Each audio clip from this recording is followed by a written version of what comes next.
A very warm welcome to all of you. सभी का बहुत बहुत अभिनंदन day online workshop on the tricks ये हम आमंत्रित करना चाहेंगे हमारे बीच डॉक्टर कृष्णेंदु दास जी वो हमारे साथ जुड़ चुके हैं and before I invite him to take up this session, I would feel privileged to read his profile to our participants. Dr. Krishnendu Das, a distinguished academic, currently holds the position of Assistant Professor of Economics at Lalbaba College, affiliated with the prestigious University of Calcutta. He earned his doctoral degree from Rabindra Bharati University in 2023, is specializing in the intricate field of multi-dimensional poverty in India. Dr. Das' scholarly pursuits are centered around multi-dimensional poverty analysis, women's empowerment, and regional disparities. His insightful research has been recognized and published in several esteemed academic journals. So we invite you, Dr. Krishnendu ji, to take up the session and join the dots that we have been seeing each day with the significant areas of econometrics. Welcome you. Thank you, Anamika ma'am. Hi, very beautiful welcome I'm having right now. So only I can thanks Dr. Anamika Chaudhary ma'am for giving me this opportunity to speak on spatial regression. Thank you ma'am, and thank you everybody here. So I should start sharing now. Okay.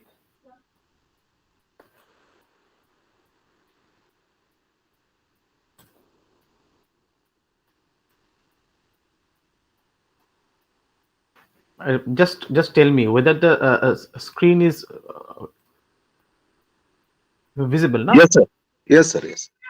Okay. Yes. Okay.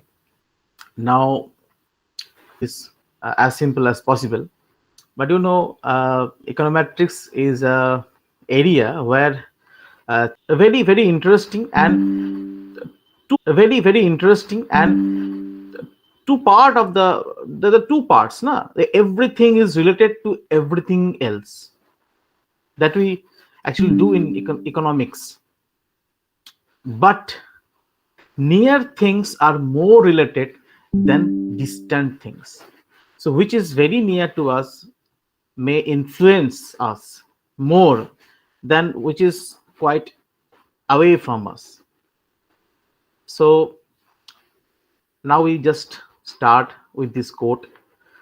Okay, let me tell that if anybody wants to ask any question or any query, just feel free to interrupt me at any point of time. Okay. Now first, let's talk about some interesting examples. Suppose there is a city and trying to understand the crime patterns in the city. So this is the scenario. Okay, the crime, whatever crime is happening in the city, the authorities, they want to understand the pattern. Okay, so that they can minimize and control the crime. So usually what we do, if we don't know we don't have the knowledge about spatial econometrics, usually what we do, we might analyze the crime rates based on socioeconomic factors like that, the literacy rate, okay, sex ratio, and other socioeconomic, socio-demographic, okay, this kind of factors, how they mostly affect the crimes. So then government can take policies, but we will consider those factors within each neighborhood. Means if we have maybe a state, so there may be so many districts, so we'll focus on each and every district. Okay, let's see, in the first district, then we will also consider the second district. Okay, like that. This is the way we actually do. Okay, but if we do that, there'll be a problem. This method overlooks the fact that crime is one neighborhood and can spill over into adjacent areas.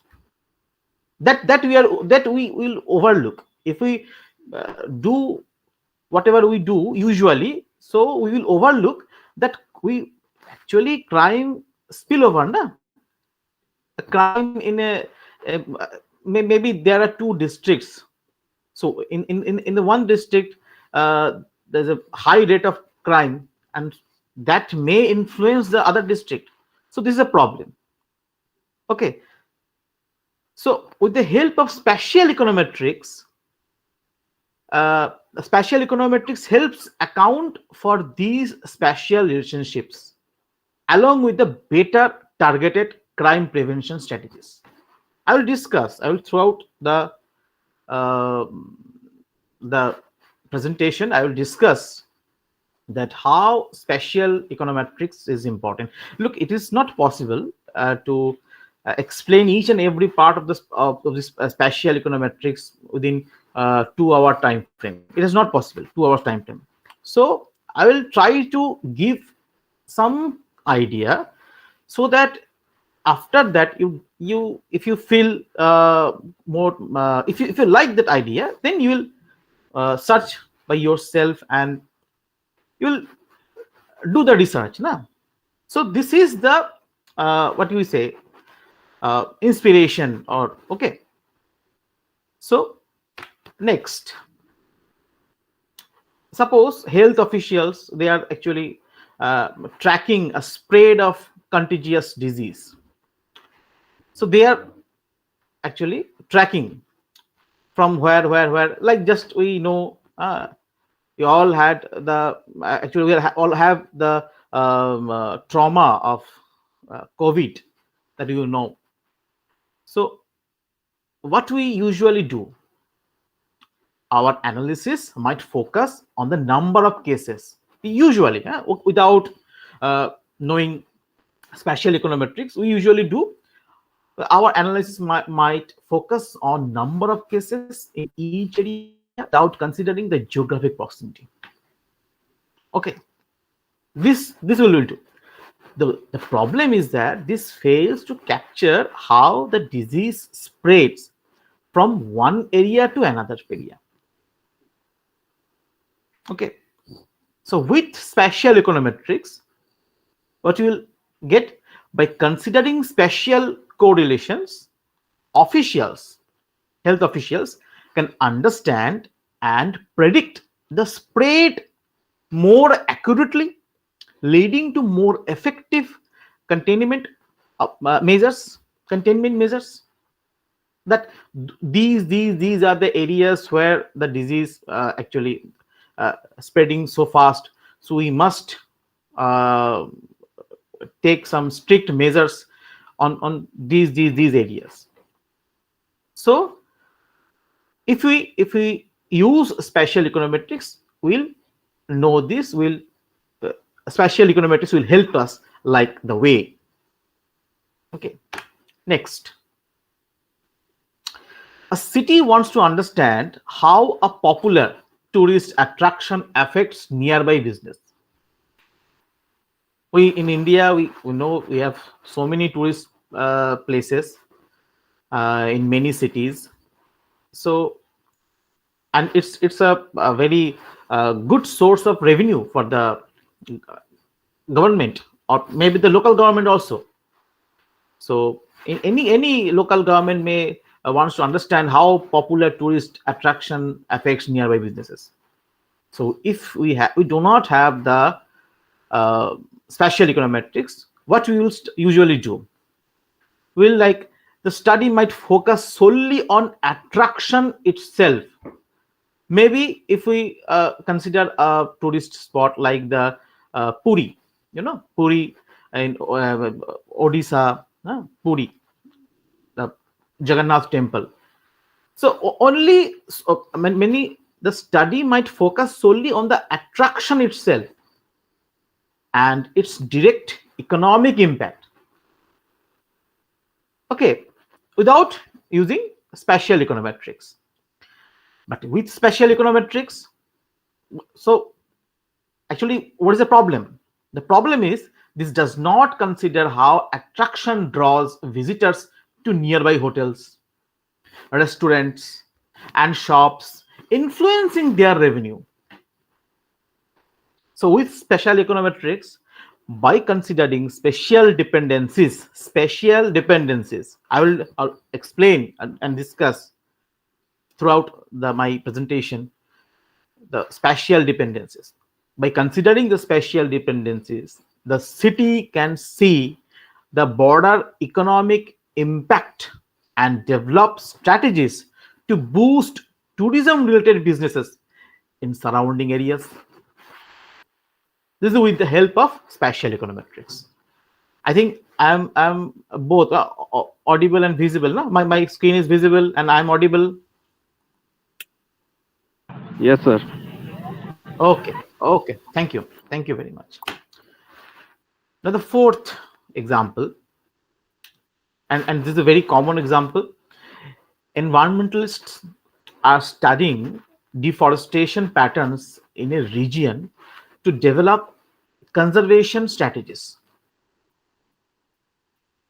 Okay, that if we do not have the knowledge of spatial econometrics, or we do not use the spatial econometrics, so what do we do? Actually, our study might only consider local factors like land use and policy within individual areas. Okay, individual areas, not considering so many areas and maybe so many areas like that.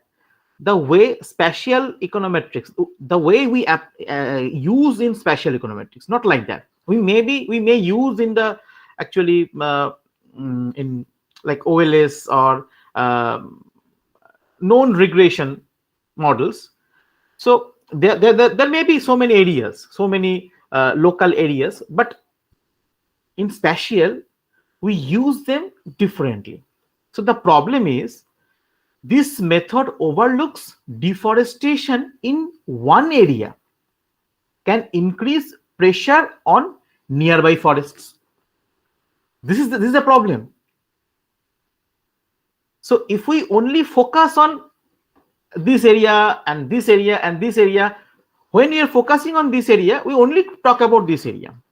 We do not consider the other areas.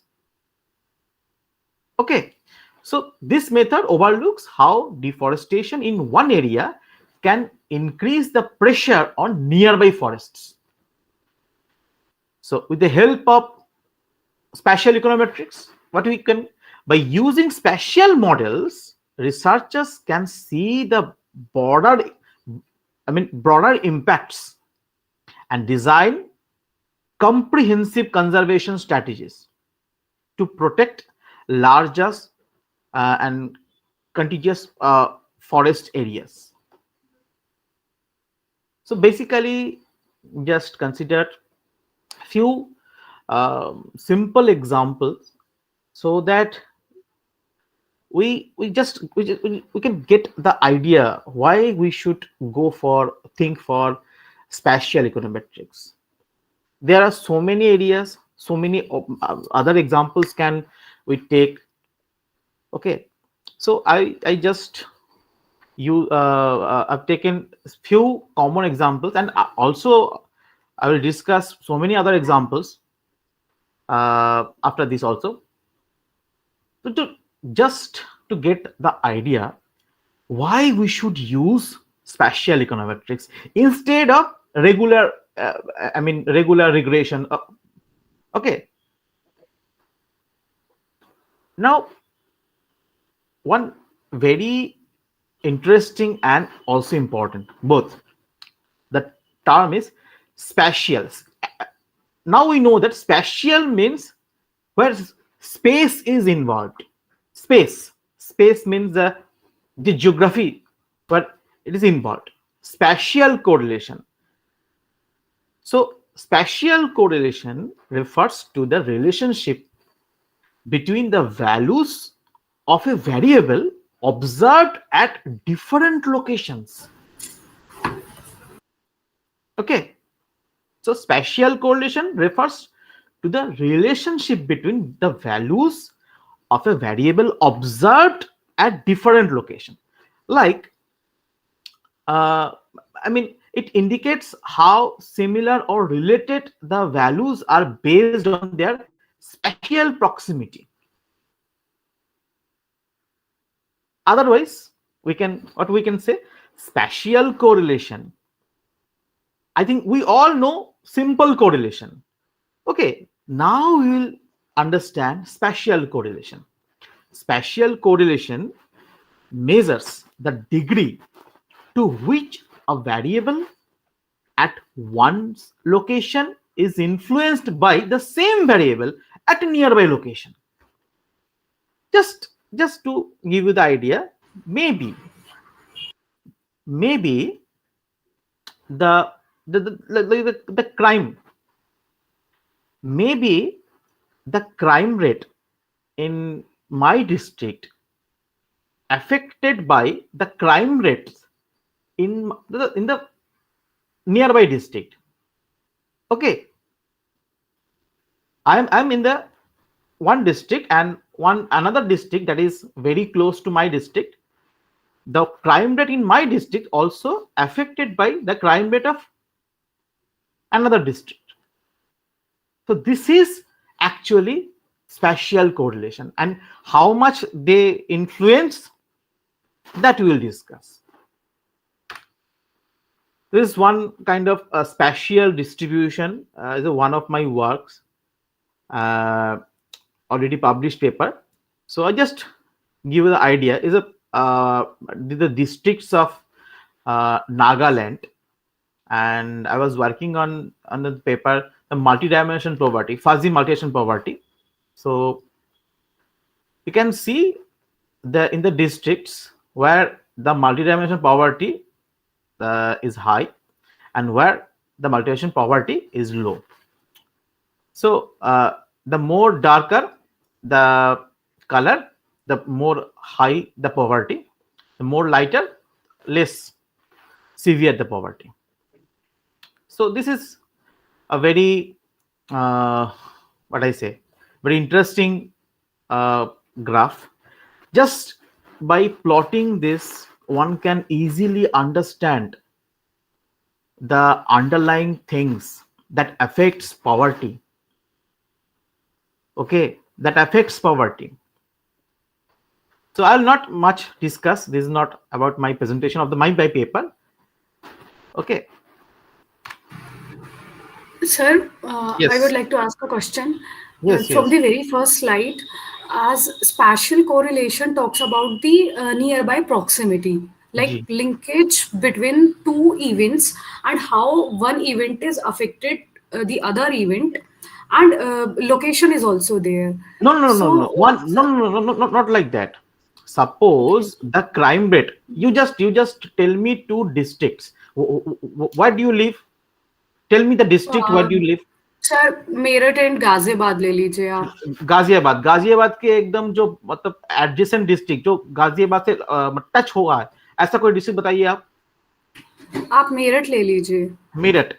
So now if we want to understand the crime rates in हाँ जी. गाजियाबाद, ठीक है, तो वो crime rates ऊपर जा रहा है कि नीचे जा रहा है, मतलब इंक्रीज हो रहा है कि डिक्रीज हो रहा है, ये खाली गाजियाबाद के जो हम we can take the Crime variables. rate. No, obviously we are just examining the crime rates in where Ghaziabad. Maybe the socio-demographic, socio-economic variables like literacy rate, like the sex ratio, like the unemployment rate, there are so many other variables may be involved, and they influence the crime rate Crime rate. in Ghaziabad. Ghaziabad. But Meerut, the crime rate in Meerut may also influence the crime rate in Ghaziabad. Okay. This is spatial correlation. Maybe Sir, the unemployment rate हाँ जी in Meerut may influence the crime rate in Ghaziabad, क्योंकि वहां पे suppose मान लीजिए what I am saying, all everything is a hypothetical scenario. Okay, don't take it okay real life situation, just hypothetical scenario. Maybe it's the unemployment rate in Ghaziabad so high, so that those unemployed people may Meerut often come to Meerut. Okay okay, और वो यहाँ पे वो crime वगैरह करके लूटपाट करके वो लेके जाते हैं. Okay okay So the crime rate in Meerut may be influenced by the is unemployment getting rate. influenced by the unemployment in Ghaziabad. Meerut मतलब गाजियाबाद के क्राइम रेट. Unemployed लोग हैं. जी जी जी जी. So this is actually special correlation, and Okay. I've tried my level best to make this thing more simple. Yes sir. Okay. तो थोड़ा okay sir. और sir ये जो near by location है तो ये मतलब हम 2 states नहीं कंपेयर कर सकते राइट? जी बिल्कुल कर सकते हैं, क्यों नहीं कर सकते. I will come to the part that near by location का मतलब क्या है. I will come to the part. Okay Just wait and listen. Whenever you feel a problem, you just raise a question. Okay, no problem. Okay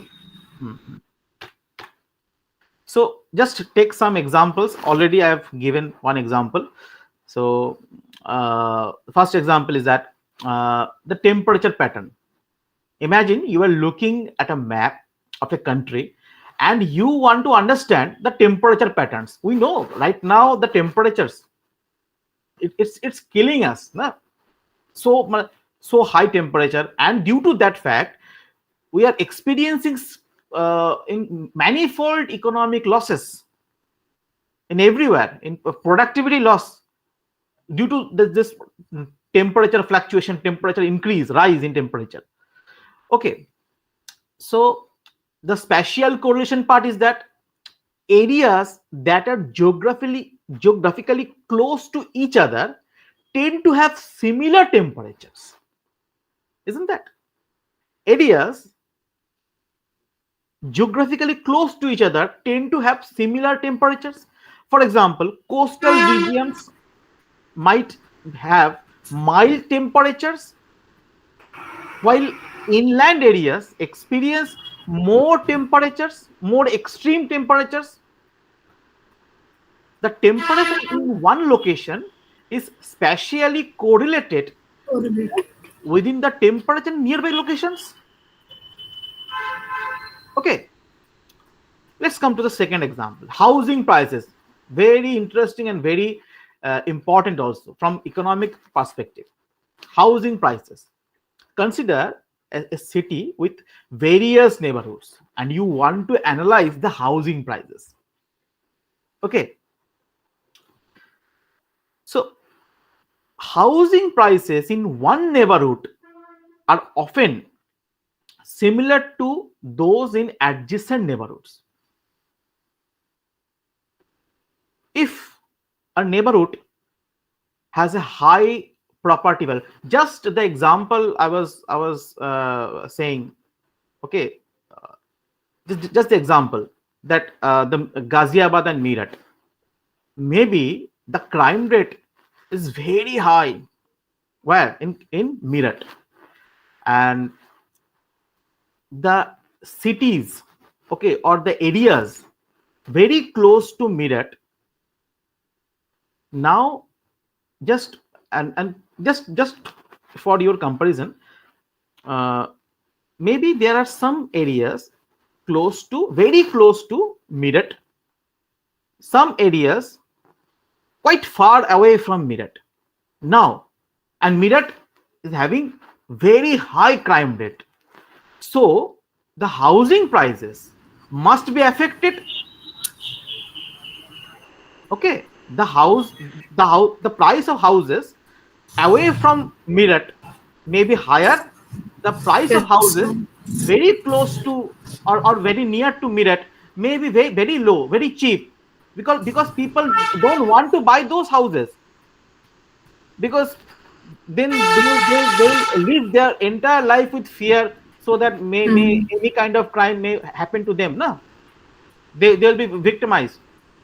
So this thing, that means if a neighborhood has high property values, nearby neighborhoods are likely to have higher property values as well. Just like that, you know, uh, maybe some areas very close to Ayodhya, Ayodhya in UP, very close to Ayodhya, the land prices, I mean the real estate prices, okay, the market was okay, but just after that Ram Mandir issue, or Ram Mandir temple, after the completion of the Ram Mandir, Ram temple, the land prices, you can't believe, they are just, I mean, not sky high, just they're in the space. Okay, tremendous increase, just because even those I mean districts, those areas very close to Ayodhya, their prices are very high. So this is the thing. Okay, now just come to the third example. I'm just talking about the spatial correlation. Okay, just need to understand the spatial correlation. Now, the pollution levels. Suppose you are studying air pollution, okay, levels in different regions in a city. Now, what about spatial correlation? Pollution levels in one area are likely to be similar to those in neighboring areas. For instance, okay, just for example, if a factory is emitting pollutants, if a factory is just emitting pollutants, the air quality in the immediate vicinity, okay, very close area, will be affected, and nearby regions will also experience similar pollution levels due to the spread of pollutants through the air. So this is spatial correlation. That means another space is affecting my space. Where I live, my space, my area, my locality, my geographic location is being affected by my neighborhood. This, and just the quote, I started with the quotation, the near affects more than the distant. Similar, like the disease outbreak during a flu season, you are suppose you're monitoring the spread of the flu across different communities. The number of flu cases in one community is likely, the number of flu cases in one community is likely to be correlated with the number of cases in nearby communities. If one community experiences high number of cases, neighboring communities are also likely to see an increase in cases due to proximity and interaction between residents, because residents may interact due to very close proximity. Example 5, same, school performance. Suppose you are analyzing the performance of schools in a district. Many people, they do their research on educational economics, economics of education. Okay, so they may use these models, spatial econometrics. So we're supposed to analyze the performance of schools in a district or district wise. Suppose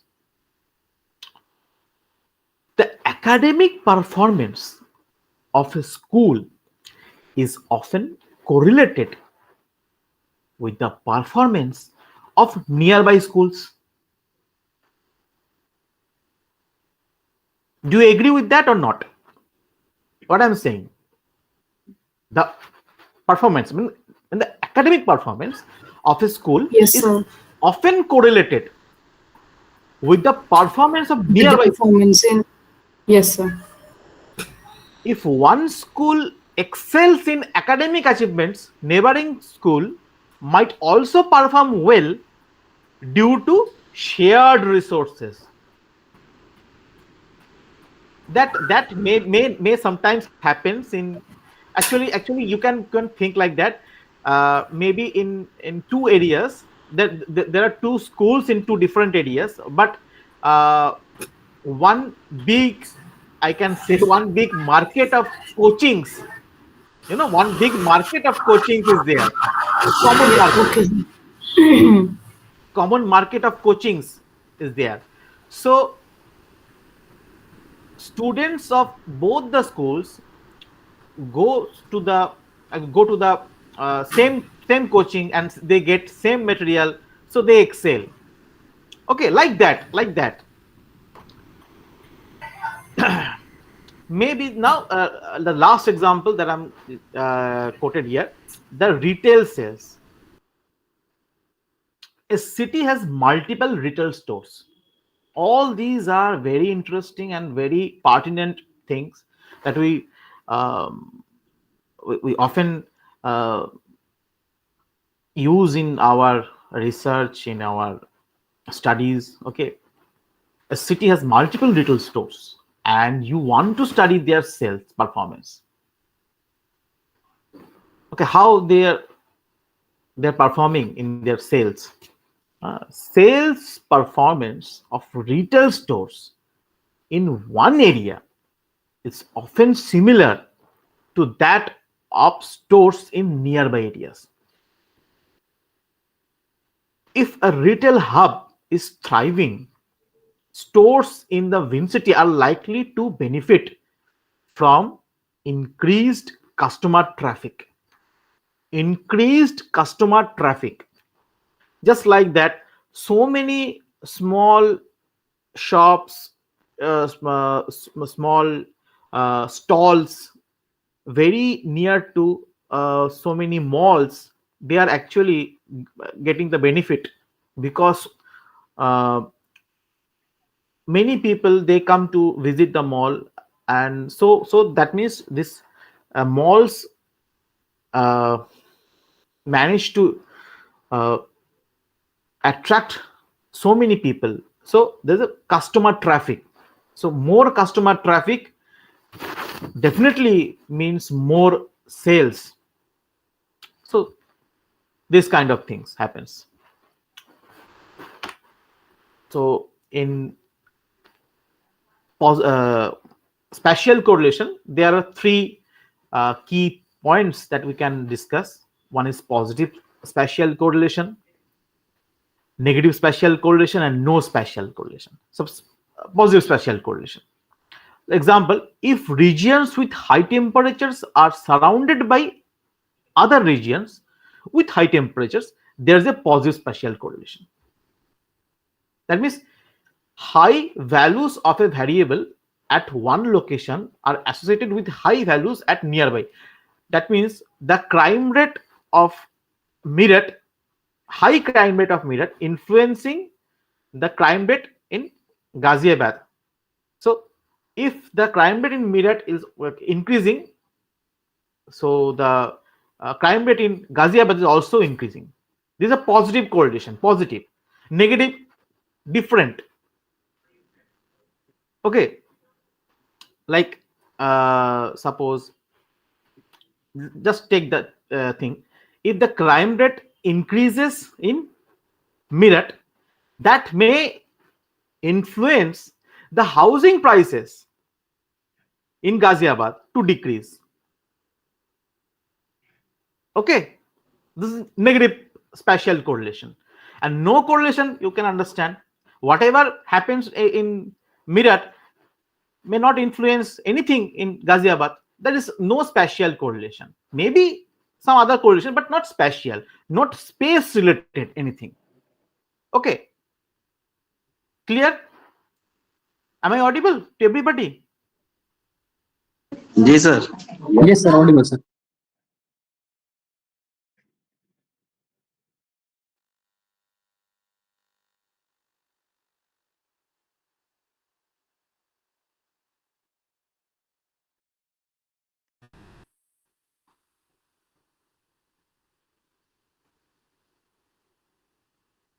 Hello, Yes, sir. Audible, sir. audible, na? No problem. Okay, sir. Audible, sir. Okay, okay. Thank you. One thing is that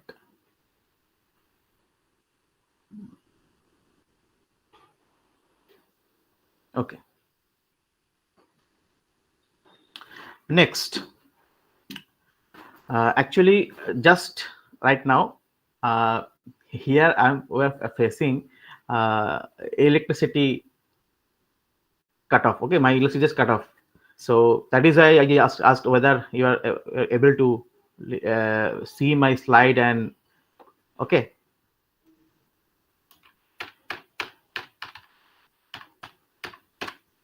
Next, this is the first model of spatial econometrics, the spatial lag model.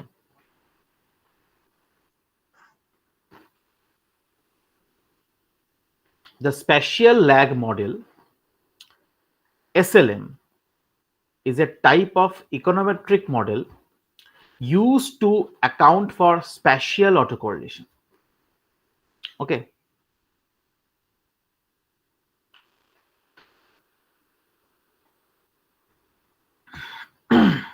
In simple terms, it helps to understand how the value of a variable at one location influenced by the values of the same variable at nearby locations. Just I said the Ghaziabad and Meerut example. Okay, are you getting my point? Hello. जी sir, Yes, आवाज आ sir. रहा है। Okay, okay. So just like that, if we are suppose we are trying to analyze the crime situation, crime rate, how what are the factors and variables involved in to um, in, to increase or decrease the crime rates in Ghaziabad, we can also see those variables. Maybe the unemployment rate influence the crime rate in Ghaziabad. Maybe the literacy rate influence the crime rate in Ghaziabad. Maybe the sex ratio influence the crime rate in Ghaziabad. Okay,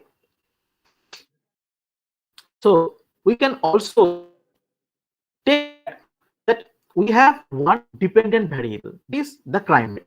Sir, So your voice the is breaking, crime sir. rate in Ghaziabad may affect the voice is breaking. Sir, your voice is breaking.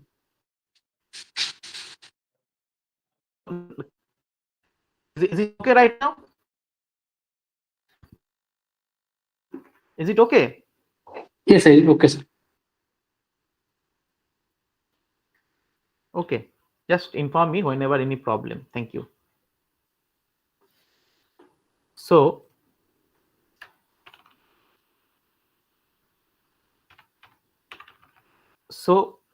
just like that, the crime rate is also a dependent variable, and crime rate also influenced, the crime rate in Ghaziabad is also influenced by the crime rate in Meerut.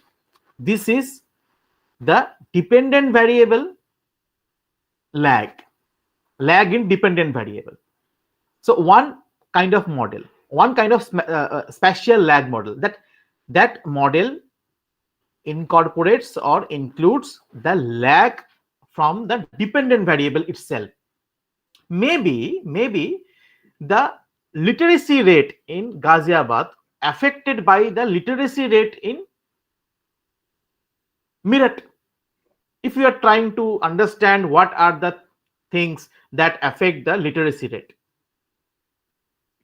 so maybe you are with the we can take number of schools, okay, number of colleges, unemployment rate, okay, women empowerment rate,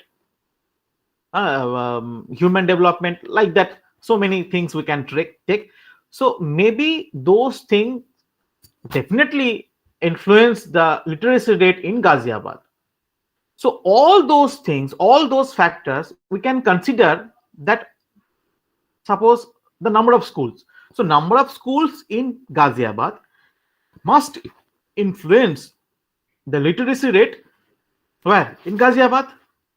At the same time, we can see also that number of schools in Meerut may influence the literacy rate in Ghaziabad. Suppose there are so less number of schools in Meerut. That is why many people, they migrate from Meerut to, they shift their residence from Meerut to where? Ghaziabad, so they can have the benefit of schools. Okay, are you getting my point? So this thing can be said that the spatial lag model of independent variables. So one can be done that spatial lag model of dependent variables. Okay, dependent variable, spatial lag model of independent variable. These are some examples, spatial lag models. Like first example, my voice is okay, na? It's audible properly? Yes, sir, audible, sir. Okay. So the first example, the housing prices. Imagine you are studying the housing prices in a city. You notice that the price of a house is influenced not only by its own features like size, number of rooms, okay, but also by the prices of neighboring houses. Okay, this also affect. So here the spatial lag is like that. What? The price of a house is affected by the average prices of nearby house. This, what kind of spatial lag model is that? This is a spatial lag model of dependent variables, because you are checking or examining or studying the housing prices. What are the things, okay, what are the factors that influence the housing prices in a city? You see that the housing prices of other homes also influence. So this is a spatial lag model. We can use the spatial lag model of dependent variable. By including a spatial lag term in our model, we can account for the influence of neighboring house prices on each house's price. This gives you a more accurate understanding of how house prices are determined. Okay. Now example 2. A city council is examining crime rates across. I have already discussed so many examples with the crime rates. So just I'll leave this part for rest of the participants.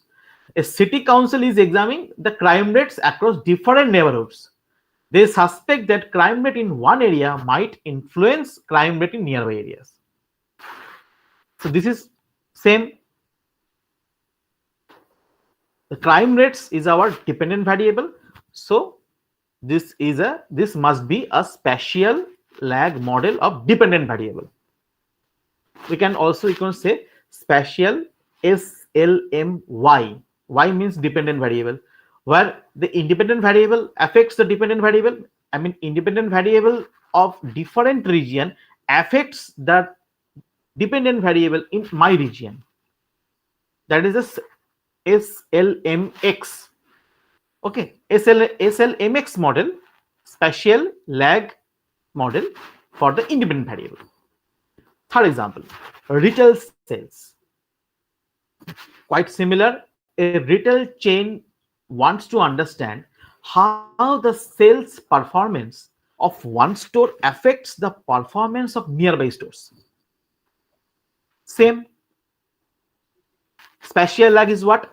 The sales of one store are influenced by the sales of nearby stores. Reason? High performing stores can attract more customers to the area, benefiting other stores through increased foot traffic and brand recognition. So we can use SLM model. By using SLM, the retail chain can see how the success of one store can boost up the sales of others in its locality, helping them decide where to open new stores and how to coordinate marketing efforts. That can be said using spatial regression model.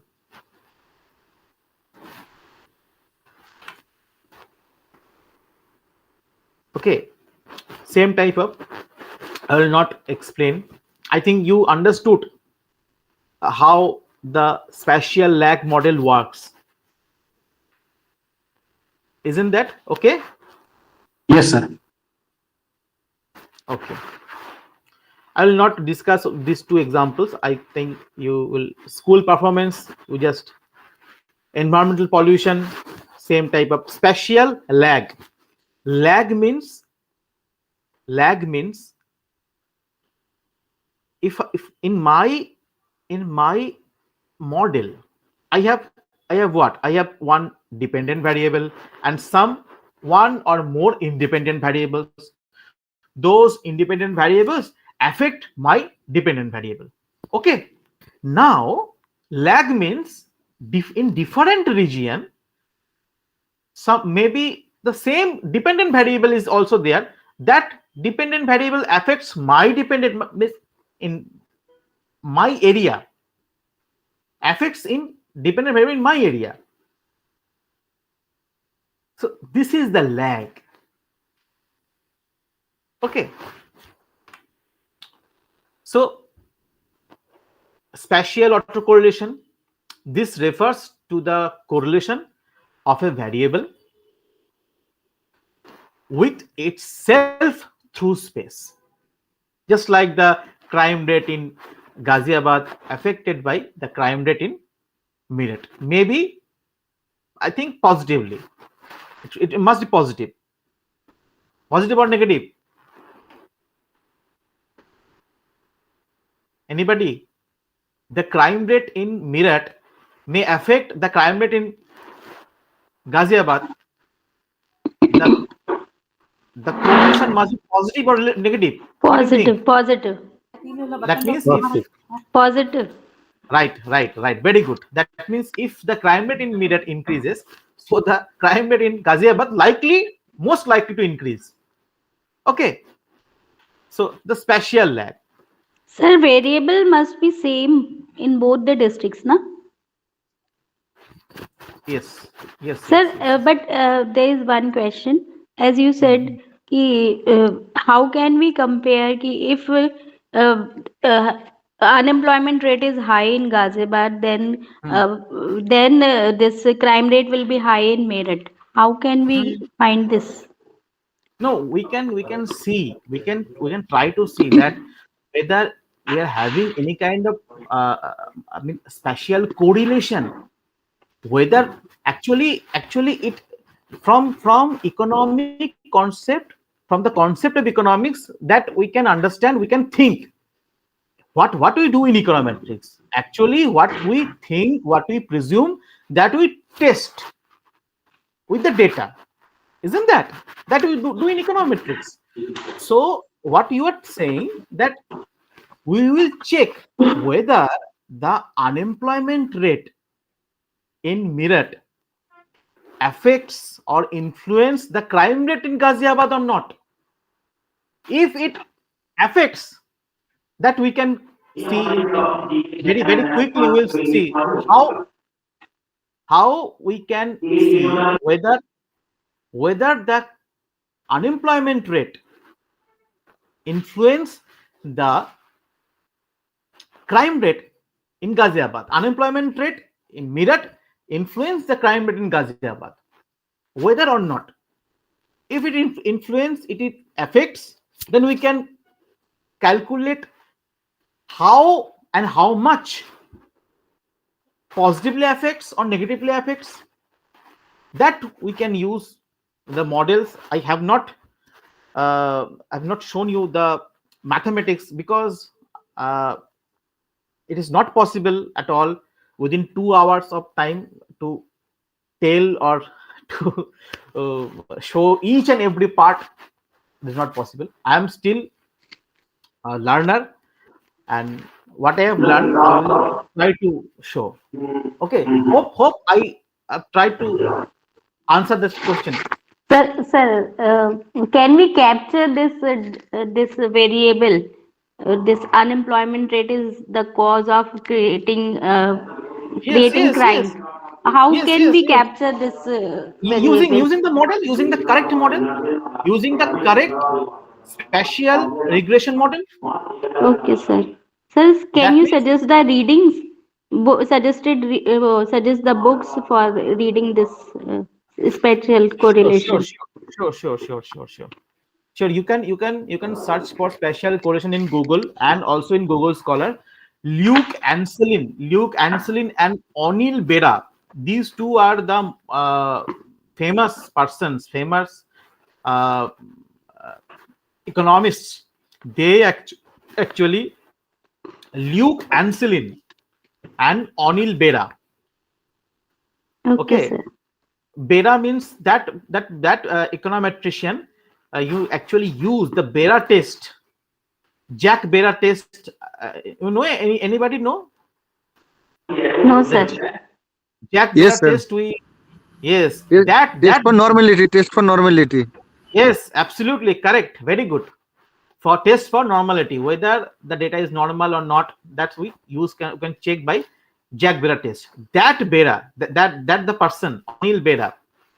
So Luke Anselin and Anil Bera, these two are most famous in spatial econometrics, spatial regression. They have written numerous books. You just search by their name, you'll get. Okay. Okay, sir. Okay. Now, spatial lag. This is the inclusion of a spatially lagged dependent variable in the model. Essentially, the model incorporates the average or sum of the dependent, sum of the dependent variable in neighboring locations as a predictor for the dependent variable at a given location. So mostly spatial lag means influence of the variable from outside of the geographical proximity. Spatial weight matrix. This is the quite important part or portion. Please listen carefully. If you want to use spatial econometrics in your study, research, whatever, so you need to understand very properly. I mean properly. What do you mean by spatial weight matrix? This matrix, very simple. Just listen. This matrix represents the spatial relationships between different locations. Okay. Let me just show that. I think I'll be able to. Suppose this is the one. This is one district. This is another district. This is another district. This is another district. Okay, these are the districts. Are you getting my point? First, second, third, this is fourth, fifth, sixth. Okay, here 1 is connected to 2 and 3, but not with 4, not with 6, not with 5. So for the weight matrix, we will consider that 1 is connected to 2. That means we will give the relation 1 to 2 is 1, 1 to 3 is 1, 1 to 4 is 0, because 1 and 4, now first district and fourth districts, these two are not at all connected. So we'll give the score 1 and 4 districts as 0, 1 and 6 districts as 0. So tell me what will be the score of first and fifth district?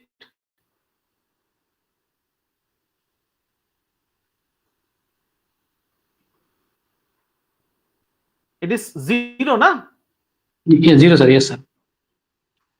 Okay, so just like that, you can also say that for the fourth and third district, the score is 1. For the fourth and second district, the score is 1. The fourth and sixth, the score is 1. The fourth and fifth, the score is 1.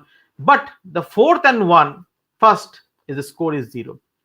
So like that, we establish one weight matrix like that. Okay, like that. So there are so many ways. So this matrix represents spatial relationships between different locations. Each element of the matrix shows whether the locations are neighbors. So if the first element shows 1, that means first and maybe third, second, these two are neighbors. But first and fourth, these two are not neighbors. So there are actually so many ways to calculate the matrix. Okay, so many ways to calculate the matrix. First, we can calculate the matrix like that. This is the Queen's case. Means, suppose this is my district or this is my area. It can touch this one, this one, this one, this one. In a chess board, how queen moves? How queen moves? Queen moves in all direction. So we can use this strategy to create the scores. If all the districts, okay, anywhere that other district touches my district, so I will consider the score 1. Second one is a rook's case. Suppose this is my district. It only in chess we can see a rook can only move forward, backward, and sideward in both sides. Okay, left, right, up, down, left, right, but not in diagonal, not in diagonals. Okay, so we will score 0. This district to this district score, we will again score 0. This district to this district, but for these two districts score 1. This two score 1. This two, 1 means neighbor. Okay, when I give score 1 for these two districts, that means neighbor. That means I am acknowledging that this district and these two are the neighbors, but this and these two are not the neighbors. Like that, bishops also in the chess, bishop can only move diagonally. So all the diagonal portions are the nearby portions or neighbors. Okay, so in the example above we can see the designation of neighbors can be identified by the chess analogy. Okay, I will not discuss. I hope you understood, or all understood. Yes, sir. Thank you. Now let's talk about the SLM. Yes. Anybody wants to ask any question? Okay. Now just few mathematical terminologies, mathematical part. How SLM model works. Yes. Okay. How SLM model works. The general form of the SLM model is like that: y is our dependent variable, and this is equal to rho wy plus x beta plus epsilon, where y is the dependent variable. Just you can consider the crime rates. Okay, y is the crime rate. Crime rate in our region. Rho is the spatial autoregressive coefficient that measures the strength of spatial dependence. How the dependency of spatial dependency, how much spatial dependency is there, that rho calculates. W is the spatial weight matrix that defines the neighboring structure. So we need a structure to define this is my neighbor, this is not. Okay, that's not my neighbor, but this is my neighbor. So that's there must be some logic to define the neighbors, the structure of neighbor. So I've shown that yes, there are other ways. There are some other ways to define spatial weight matrix. So I've just, for simplicity, I've considered this part. Wy, the spatial lag term, the weighted sum of the dependent variable for neighboring locations. Like here, the crime rate of Ghaziabad affected by the crime rate of Meerut adjacent. If Meerut is the Meerut's boundary, geographical boundary touches the geographical boundary of Ghaziabad, then we'll consider, then we'll get what? 1. If it does not, then it will be 0. So suppose if we consider I think Prayagraj may not be connected to Ghaziabad. I'm right? But I mean Prayagraj, the geographical boundary of Prayagraj does not touches the boundary of Ghaziabad. Is it true? I'm right? Yes, sir. So for that case, the score will be 0. So the crime rate in Prayagraj must not influence the crime rate in what? Ghaziabad. Okay. It's like that. X, matrix of independent variables, factors influencing house prices like size, age, like that. And beta, the coefficients of the independent variables. Epsilon, the error term. Okay. Next. Why use SLM? First, capturing the spatial dependencies. It helps in understanding how outcomes at one location are influenced by outcomes at nearby locations. Improved predictions. By incorporating spatial relationships, the model often provides more accurate predictions.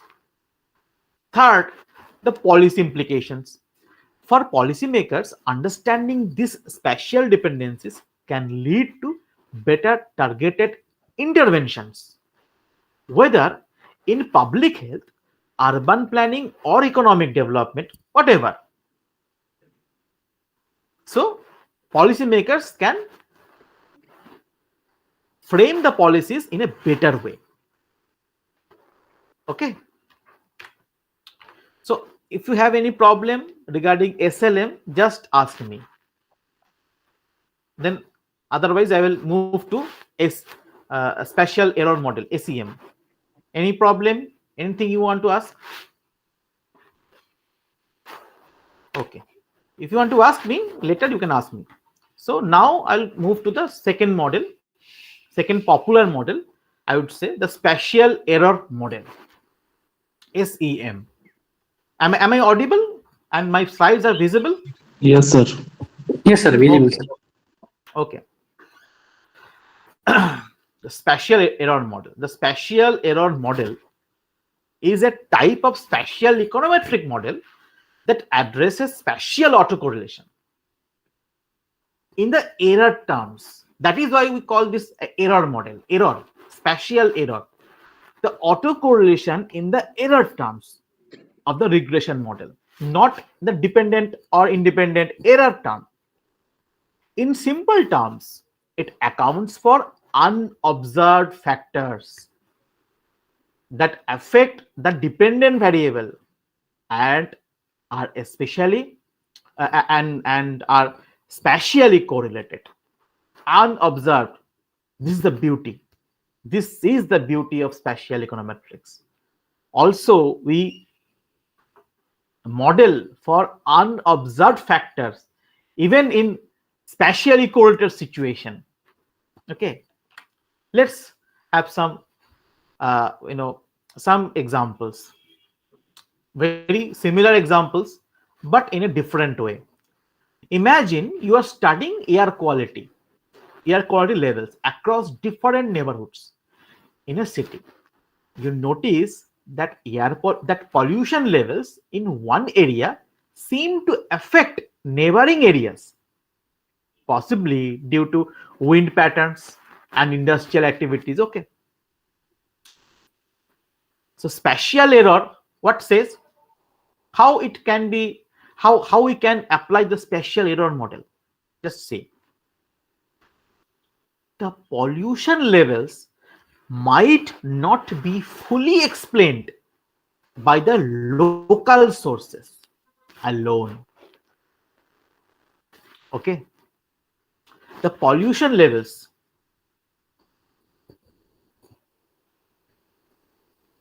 might not be fully explained by the local sources alone, but also by spatially correlated errors, unobserved regional factors like industrial emissions.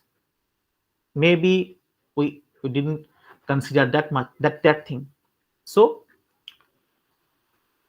how factors influencing pollution like wind direction or shared in industrial areas are spatially correlated, affecting multiple neighborhoods. If we have an industry in a certain area, that industry affects the pollution and the environmental situation in its surrounding areas. It's definitely.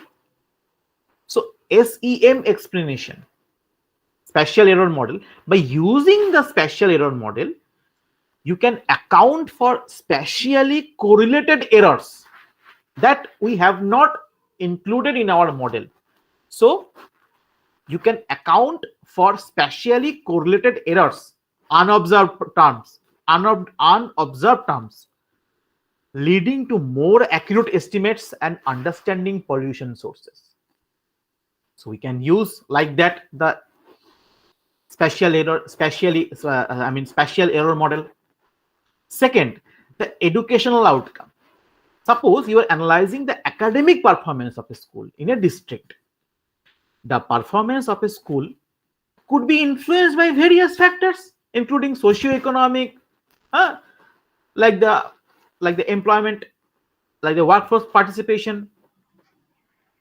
Okay, like the average age of the household head. There are various things. Okay, we can consider socio-economic conditions and parental involvement. parents which are not directly measured but are spatially correlated. So actually what are we doing? We are trying to analyze the academic performance of schools in district. So schools in the same region may share same or similar unobserved characteristics, like schools in a hilly area, hilly district. So all the schools shares the same kind of geographical uh, situation or position, like the hilly terrains. So very often students find so much hardship to go to the school due to the hilly terrain. So schools in the same region may share similar unobserved characteristics that influence performance, including a spatial error term captures these unobserved factors, improving the accuracy of your model's predictions and insights into school's performance. Okay, let's the real estate price. Suppose you are studying the factors influencing real estate prices in different parts of city. Okay, you find that prices in one area affected by prices factors such as neighborhood amenities. Okay, it's like metros are very, I mean, metro station very near airports, good hospitals,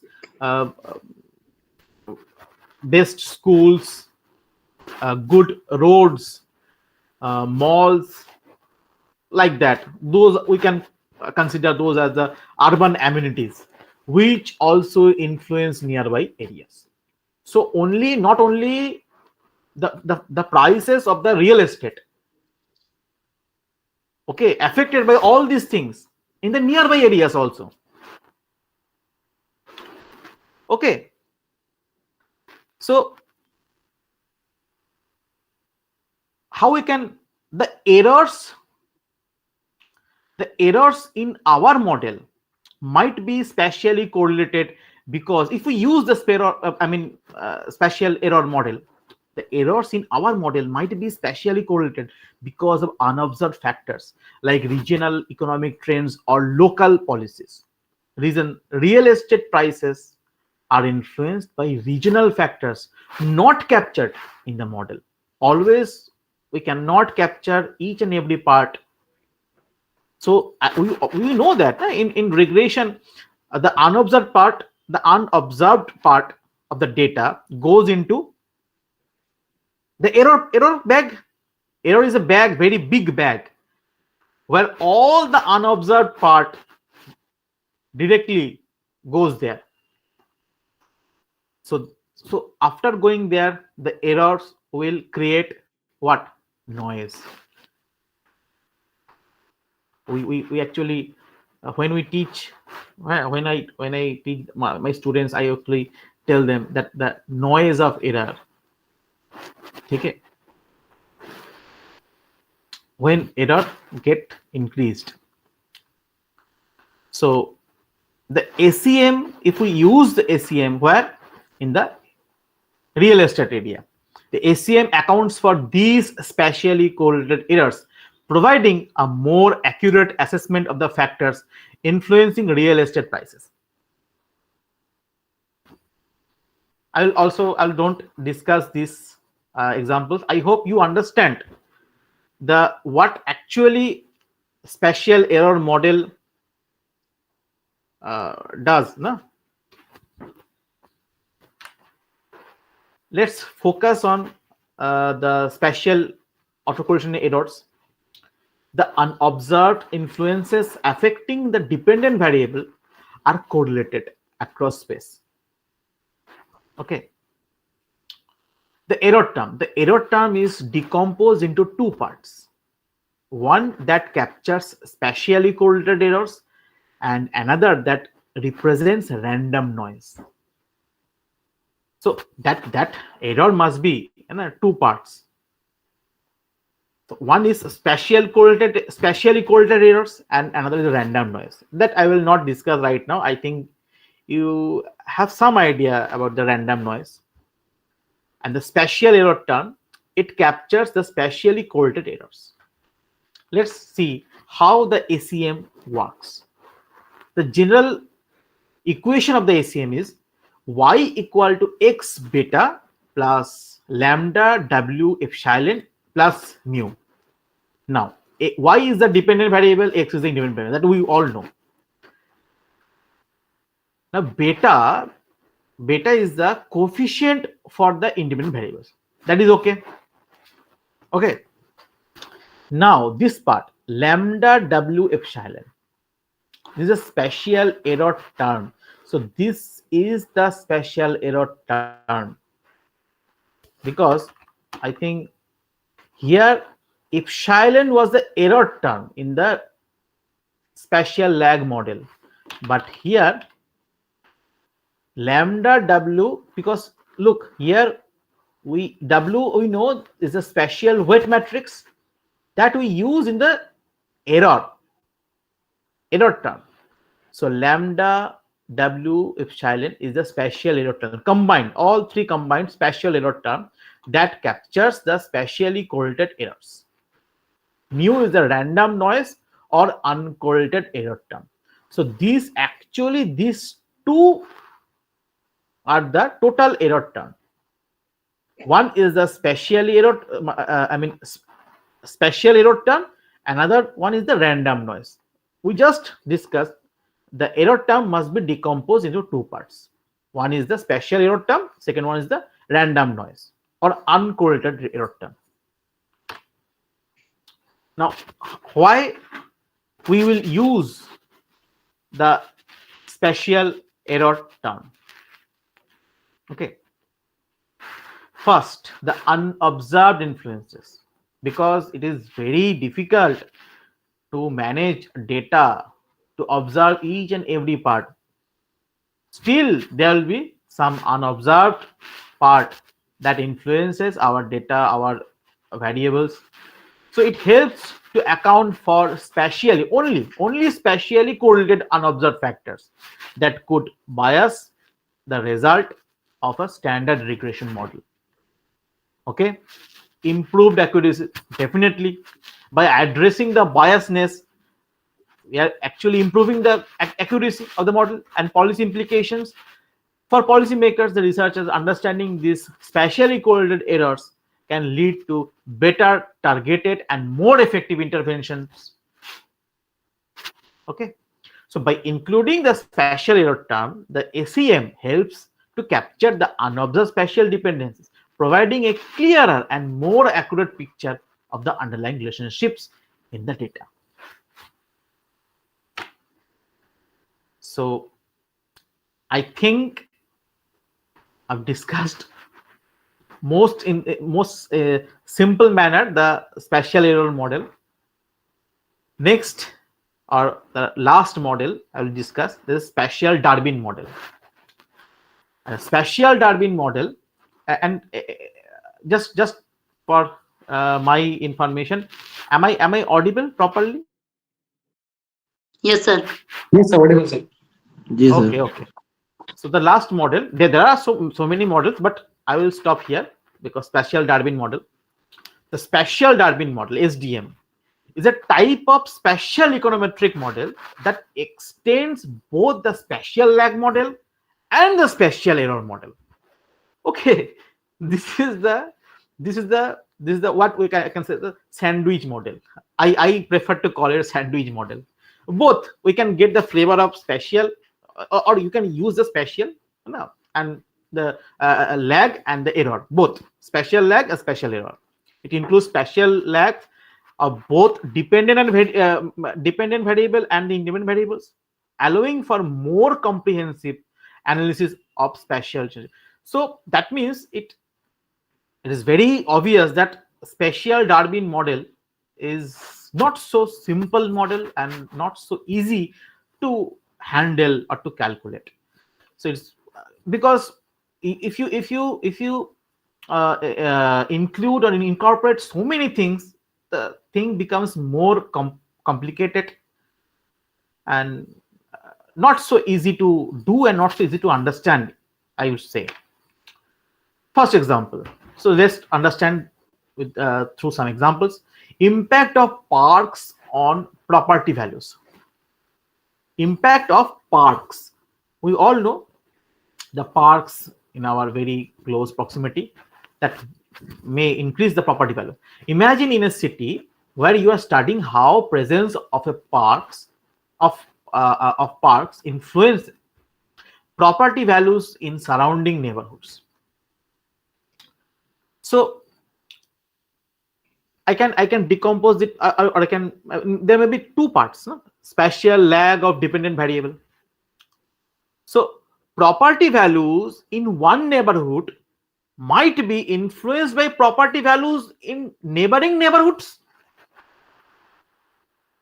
Okay, this is spatial lag of dependent variable. Again, I'm saying spatial lag of dependent variable. So dependent variable is the property value, and independent variable may be the park. So dependent variable is a property value. So spatial lag of dependent variable. Property values in one neighborhood might be influenced by property values in neighboring neighborhoods. Second, the spatial lag of independent variables. The proximity of parks in one neighborhood might also affect the property values in nearing neighborhoods. I mean nearby neighborhoods. So both spatial lag in the dependent variable, spatial lag in the independent variable. Now SDM, by including both the spatial lags of property values, the property value of other district or other property value of the some other areas affect the property value in my area, and the parks in the other area also affect the property value in my area. Okay. So by including or incorporating both the spatial lags of property values and the distance to parks, the SDM provides a more detailed understanding of how parks influence property values in a broader area. Okay. Now let's talk about the second example. Only two, I think. Otherwise, I'll be unable to. Only I have. Okay, ma'am. How many minutes I have left? Half an hour. Half an hour. Okay. We take about 30 minutes more to hear you, sir. No, I'll try to. I try to cover. Sure, sir. So it's. I think it's. I'm not 50% done. I'm not at all 50% done. Oh my Let's see. Let's see. Because I think spatial regression is a very vast area and it cannot be. Okay, let's try what Sure. can be done. Okay, second example: school performance and socio-economic factors. Suppose same kind of example. Suppose you are analyzing how socio-economic factors affect school performance across district. So what happens? Again, two types of lag. The spatial. So here the dependent variable must be the school performance, and independent variables, one of the independent variables, I mean independent variables are the socio-economic factors. Okay. Sex of the household rate. Okay. Age of the household rate. Okay. Education level of the household rate. Like that. Okay.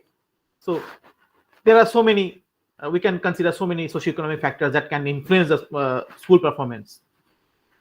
So socio-economic factors are the independent variables, and school performance is the dependent variable.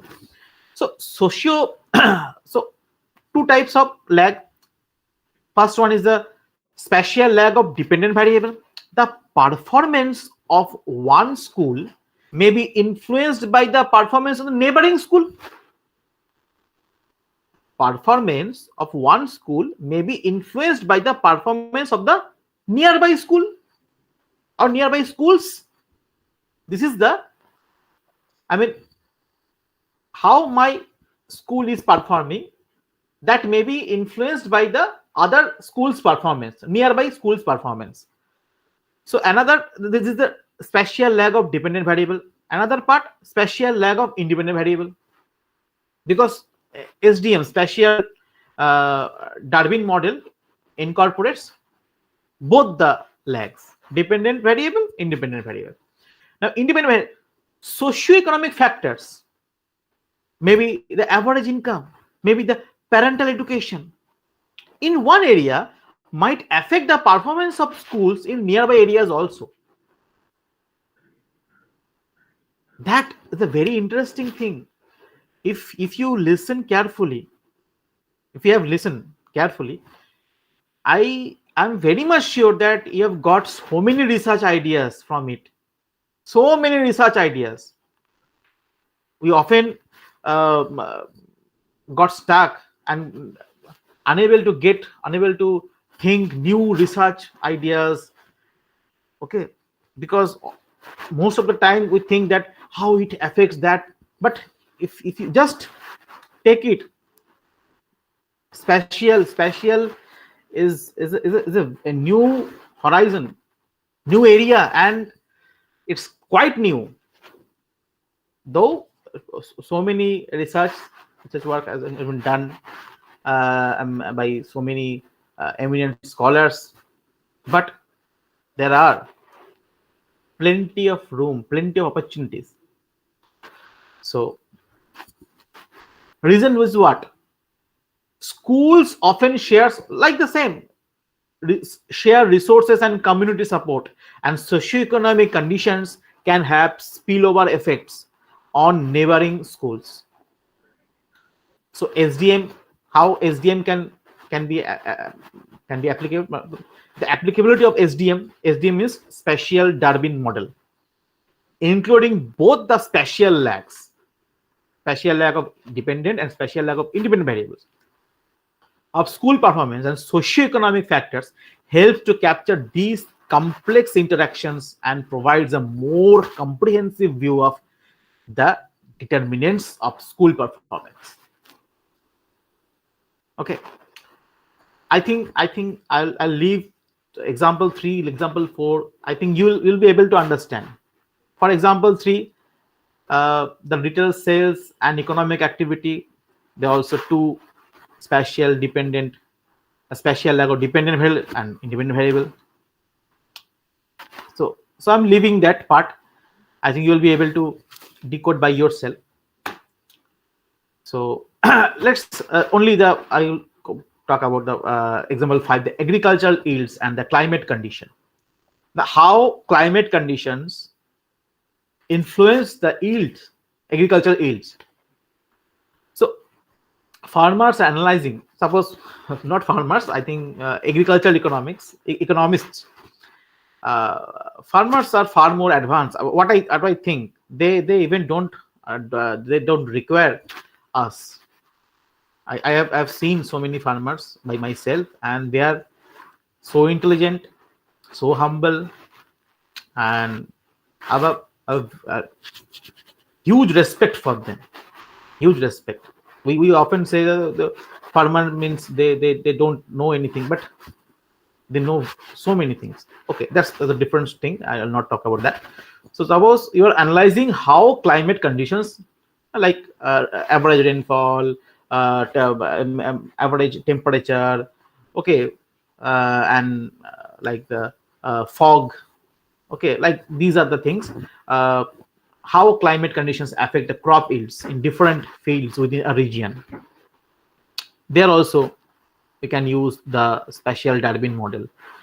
spatial. It's very obvious, very, and if you just search in Google Scholar, you'll get so many papers on this issue, that a spatial lag of dependent variable. What is the dependent variable? Tell me, just tell me, what is the dependent variable here for this example? Agricultural yield. Yes, the agricultural yield is the dependent variable. That means, so crop yields in one field might be influenced by the yields in the neighboring fields. Very interesting thing.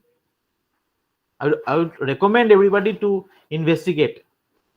This is the fun. This is the fun element in research. Not always we will end up with a good paper, but that thing keeps us driving.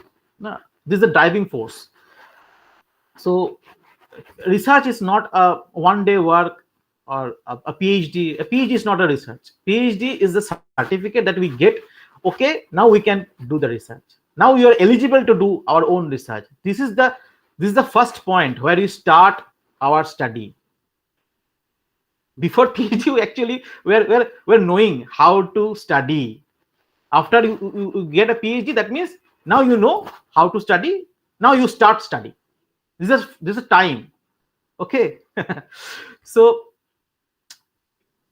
the spatial lag of dependent variable, there is a crop yields in one field might be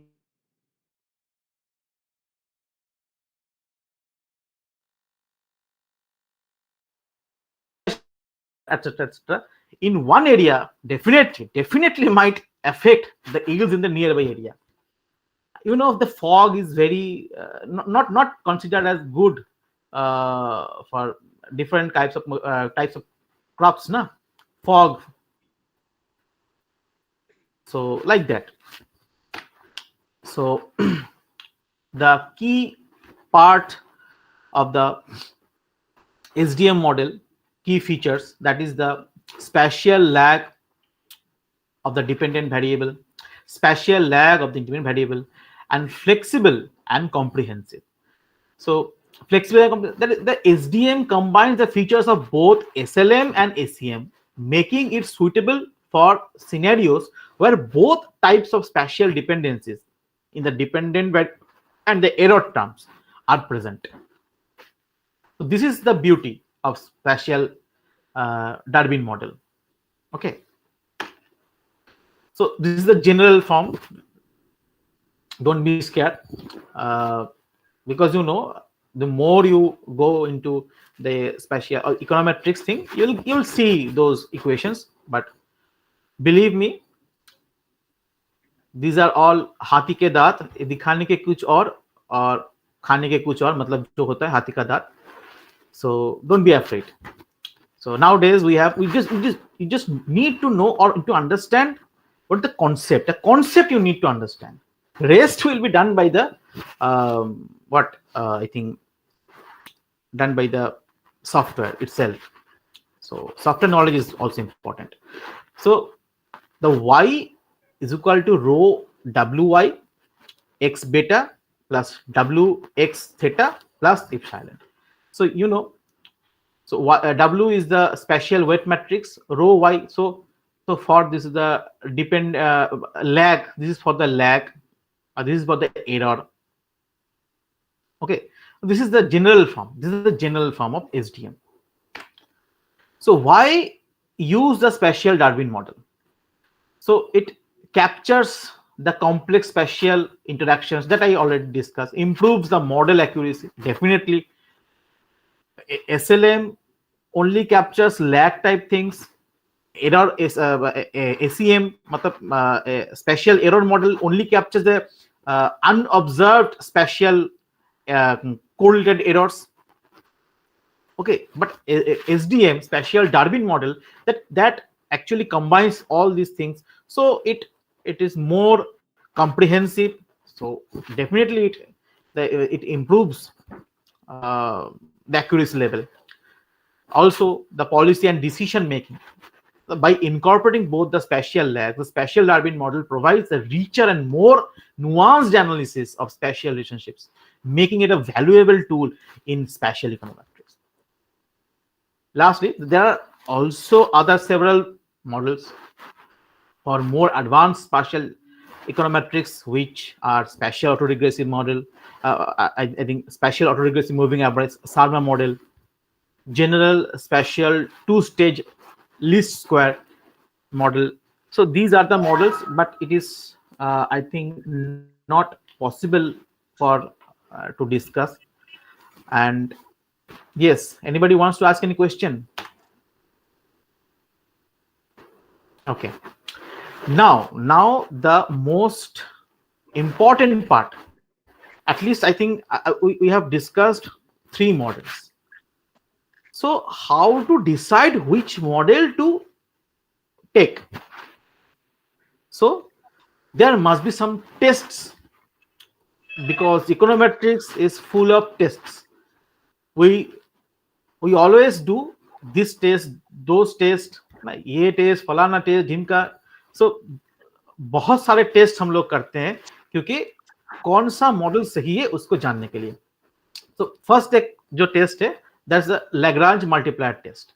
So LM test helps us to decide between spatial lag model and spatial error model.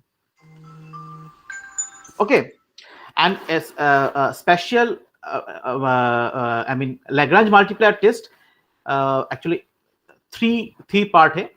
There are 3 parts in the Lagrange LM test: LM lag test, LM error test, and robust LM test.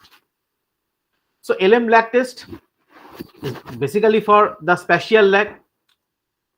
So H0 is the no spatial lag. I mean H0 means the null hypothesis.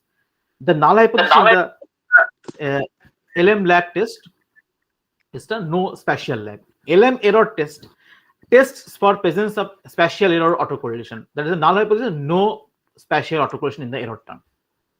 And lastly, the robust LM test, that is used both for the spatial lag and spatial error, might be present.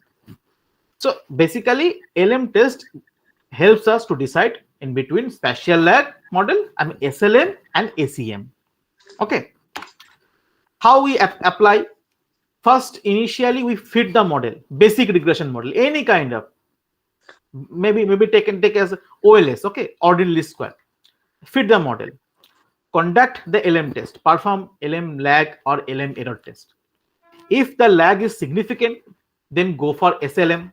That means there is lag, spatial lag. So go for spatial lag model. If the LM error is significant, then go for ACM. Very simple. Okay. Now, second test, important test, is the likelihood ratio test, the LR test. This compares the fit of 2 nested models. 2 nested models. Test for the presence of spatial, actually, the LR test, it compares, I mean, it compares the fit of the 2 nested models, one more complex than other. Okay, that means the LR test helps us determine if the inclusion of additional parameters significantly improves the model fit or not. So that means, suppose we have 3 independent variables in our model. Okay, we have 1 dependent variable and 3 independent variables. Suppose the crime rate, the same thing, the crime rate and the unemployment rate is one independent variable. Second, maybe the literacy rate. Third, maybe the sex ratio. And do we need to? Yes. आज कितने जा रहे हैं? Hello. So, do we need to add any other variables? That may be tested using the likelihood ratio test, LR test. So basically, we will fit a null model. Here we do not say the null hypothesis, the null model, simple model, and fit another advanced model, or we can say a complex model. That may be SLM or ACM. So it basically, the likelihood ratio test helps us that whether we should increase the number of variables, I mean independent number of variables, or decrease it, so that it captures. And after that, after fitting the null model and the alternative model, then we calculate the likelihood for both models, a log likelihood actually, LL. So and the compute the likelihood ratio statistic, and they are compared with the critical value. So let's just how we apply the LR test. This is very important. Suppose we have fitted the null model, the first simple model, and then one advanced model. With more advanced model means more with more independent variables. Now we just calculate. Suppose the log likelihood of the simple model is minus 1200, and the log likelihood is the advanced model be minus 1150. Now how to this is the formula for computation of the LR statistic. How ये हम लोग ऐसे इसको compute कर सकते हैं, -2 into LL M0 minus LL M1. So ultimately we get what? We get 100. This is the LR statistic value. This is the LR statistic value. Now it is known to us that it follows the chi-square distribution. So now we can check for यहाँ पे हम लोग ने जो इसका ले लिया degrees of freedom is 1 ले लिया, और डिग्रीज ऑफ फ्रीडम 1 के लिए 5% लेवल ऑफ सिग्निफिकेंस का जो वैल्यू है this is 3.84. We can check it from the table, the statistical table. So if 100 is greater than this, that means we need to reject the null model, simple model, indicating that spatial lag M1 provides a significantly better fit. So complex model, that means more variables makes more sense here also. So how the LR test works? Now this is the most important, and I think you often maybe heard about Moran's eye on residuals, or Moran's eye. It detects spatial autocorrelation in the residuals of the model. Okay, so first ये क्या करता है कि detect करता है कि special autocorrelation है कि नहीं जो रेसिडुअल्स है उसमें. तो फर्स्ट हम क्या करते हैं कि एक we can fit a model that estimate the initial model, suppose maybe the OLS or the spatial, whatever, to obtain the residual, because we need a model for the residuals, otherwise we will not get the residual. Then we create a spatial weight matrix, binary contiguity matrix or distance based matrix. I have not discussed the binary contiguity matrix, I only discussed the distance based matrix. Okay, so there are also a type of weight matrix is called binary contiguity matrix, but you know the time constraint is there. So this is a formula. I will not discuss it. You can go with any standard book of spatial econometrics, you will find it. This is a formula for Moran's eye, and then you interpret how Moran's eye ranges from 1 is the -1 is the perfect dispersion to +1 is the perfect correlation. A value close to 0 indicates randomness. Generally, we use the Z score to determine the significance of Moran's eye. H0 means the null hypothesis. No spatial autocorrelation. If Moran's eye is 0, if Moran's eye is 0, the value of the Moran's eye is 0, then there is no spatial autocorrelation. If Moran's eye is not 0, that means the alternative hypothesis, the spatial autocorrelation is present. So example, first fit the model, obtain the residual of the regression model, then create weight matrix, construct like that, calculate Moran's using the formula, interpret the result. If Moran's eye is significantly different from 0, not 0, maybe positive, maybe negative, that I'll discuss. Indicates spatial autocorrelation in the residual, suggesting a need for model refinement. That means मतलब पहले अगर हम लोगों ने OLS का इस्तेमाल किया तो उसके बाद हम Moran's eye का यूज करके हम ये बोल सकते कि do we need to use spatial, और OLS जो था वही सही था. So ये लगभग ऐसा हम we can see that this how looks the Moran's eye scatter plot, and I think it is quite complicated for you. So let me help you out. It's very easy, very simple. Just focus here. This quadrant. This is the positive, positive. This is the negative, negative.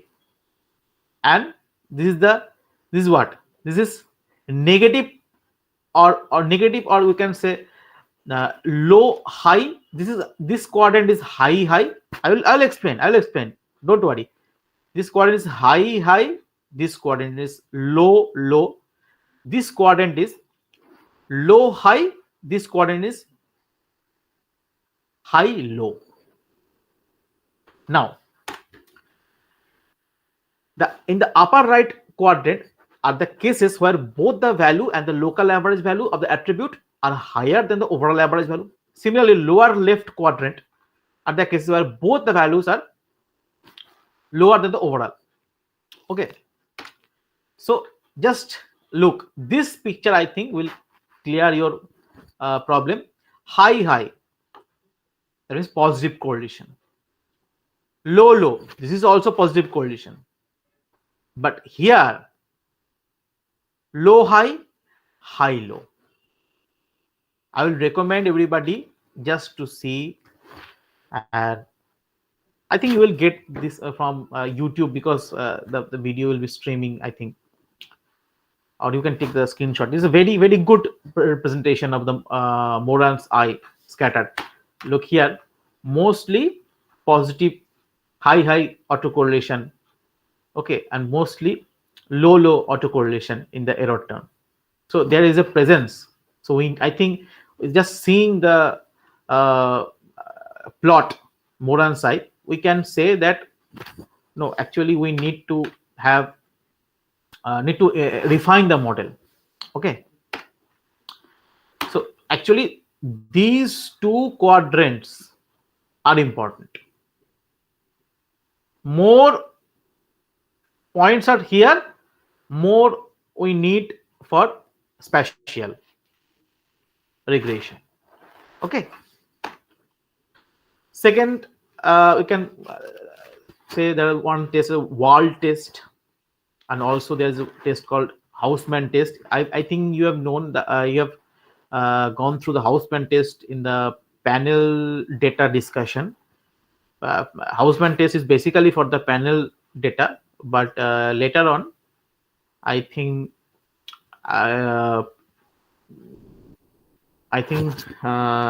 Anselin or Lipez, maybe the two, they have the paper on Houseman test for the spatial regression. So these are basically the same to assess the significance of individual parameters in the model. The Houseman test checks the endogeneity and spatial econometric model. I will not discuss much these two tests, but very simple and very effective. So, and there are also two other things, that goodness of fit, how the good of the fit, I mean how good the fit is. So AIC and BIC. AIC is the what we say, actually if the value of these two, AIC and BIC, is low, then we say that the model is good, the fit of the model is good. So it's called AIC, means archaic information criterion, AIC, and BIC means Bayesian information criterion. Basically it compares the models indicating better fit or overfitting. Lower AIC BIC values indicate better fitting. Okay, residual analysis check the residuals of the model for any patterns that suggest model misspecification. So basically these are the major tests for spatial model specification. So how we do this? So initially fit a model, maybe the OLS model, then we conduct the LM test, then we get the intuition whether we should go for the spatial lag model or spatial error model. And after that we can also fit the model based on the LM test. Then we can also check the residuals using the Moran's eye whether the model is quite good or not, to check the goodness of fit of different models. Maybe we can use the SLM and the SDM or the ACM. So we can compare the AIC and BIC to define whether which model is okay. And further refinement we can do by testing our model using the wall test or Houseman test for the spatial, okay, or refinement or validate our model. So this quite handy decision tree given by and developed by Dr. Luke Anselin for which test to do and where to do and where to go, like that. So you can take a screenshot or whatever, you can easily get. This is the system. I've just tried to give you the intuition. So ma'am, is it do we have few minutes? I think I think more than 5 minutes do we have? Please go ahead, sir. So I would like to show some from using R, some of the parts. Is it my screen is It's visible, sir. Visible, sir. Okay. So just to give you some idea or some glimpse how it looks when you actually you can use R. I'm using R. You can use Stata, maybe SPS, I don't know, but Stata, many people I know they use Stata. Don't be afraid, don't get scared that using so many fancy codes, you'll get used to it if you practice. I'm just want to show you how it looks and how do we do. I'll not say much things because it's not possible right now. Just okay.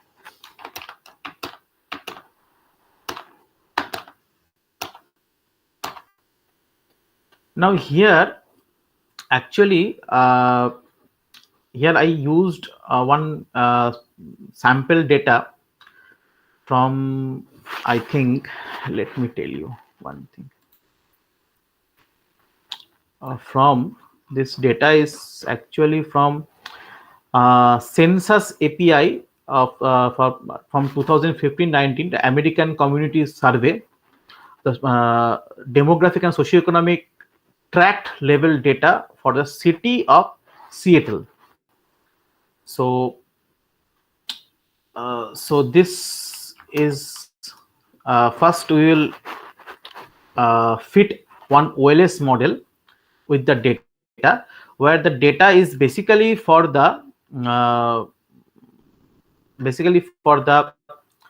mental health related, the deprivation of the mental health and the factors affecting the deprivation of the mental health.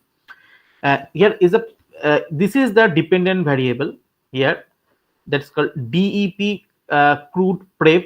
This is the prevalence of mental deprivation or mental health, okay, bad mental health. This is a dependent variable. And PPOV, this is the poverty rate of the family. So how poverty affects the mental health. So just simple OLS, okay, will fit. Now if you see the summary, this is the OLS for this model, that how poverty affects the prevalence of mental health. Just see how poverty, it is quite significant. The estimate of poverty is quite significant and it's positive, okay, quite significant. But if we use multiple, now use more variables, okay, more variables, like the here the the same dependent variable, the mental health, okay, the prevalence of or deprivation of mental health, okay, it's unemployment rate, and this is the poverty, and this is the let me check. uh, okay, okay, this is the poverty, this is the uh, some ethnic group, I think this is the Hispanic black, this is the non-black Hispanic, okay, this is the log total population, okay, and yes, PMOB is the percent of residents who moved in the past year, percent of resident who moved in the past year, and P coal, they just use this small I think prefix so to save some space. PCOL, this percent of 25 year olds with college degree, okay. So these are the things, unemployment rate and person moved past years with college degree, poverty, whether I think these two are the ethnicity, okay, like here the like the caste or like and this is that log of total population in different areas. So when we fit this multiple OLS using the summary that we can see that the unemployment rate, that is not at all significant. The unemployment rate, the person that they moved by the nearby, that is not significant. With the college degree, this is significant. The poverty, this is significant. The ethnicity, Hispanic black, this is significant. So and basically these are positive, these are positive. So it is quite like that poverty, okay, the poverty, if poverty increases, so mental health deteriorates. And but the college degree, now if the result, whether though the result is significant, but it doesn't make sense. If the person have college degree, they're having mental health problem. Maybe they're having mental health problem due to the fact that maybe they are jobless, but whereas the unemployment, which is not significant. So must be that if the college degree, the people or the person having the college degree must be having the mental health problem because they are unemployed. But from the data we can see that the unemployment rate is not significant, is not significant. So it's like that. Now just to map that, this is the poor mental health prevalence, just like that. The lighter colors, can you see the plot, can you see the plot? Yes, sir. Okay, so if you see the plot, this is the plot of the Seattle, the area. You can see that where the color is dark or darker, that means more poor mental health, okay, this area. So just look the area, this is a kind of cluster, having kind of cluster, okay.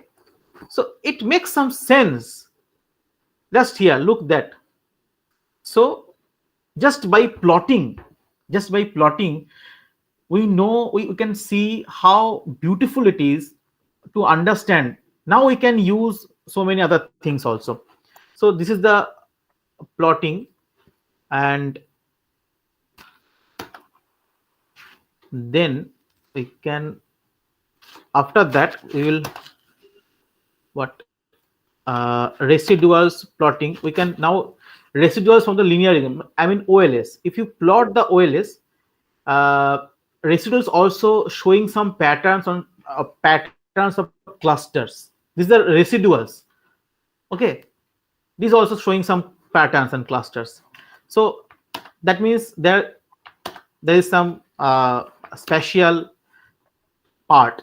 Now we have the Moran's scatter plot. Just like that, I told you this section, this coordinate quadrant, and this quadrant, these two are important. And if you see, mostly the data is distributed here and here, maybe some portion here and some portion here, but mostly here and here, here and there, this first and third quadrant. Okay, so it suggests spatial autocorrelation. So lastly, we can use the Moran I statistic, the value of the Moran I statistic. I told you that Moran I statistic value, if it is 0, that means no spatial autocorrelation. If it is not 0, that means spatial autocorrelation. So it is not 0, it is 0.3. So that means positive spatial autocorrelation. Okay. And lastly, just to fit some the SLM spatial lag model, then spatial we can also fit the effects. So we can now here just see the lag model. We can fit just SLM model. Okay, this is the SLM model, and after that we can also use the impact to see that impact of direct and indirect impact.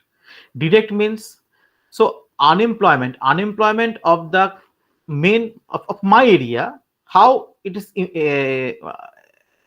influencing the poor mental health, and indirect is this, the unemployment of the other areas, nearby areas, how influencing the poor mental health of my area. This is the direct and indirect. So we can decompose the effects, and it is very, very interesting and very beautiful also. So let's lastly fit. Now I will fit the error model and then summary, and I can here, let me use the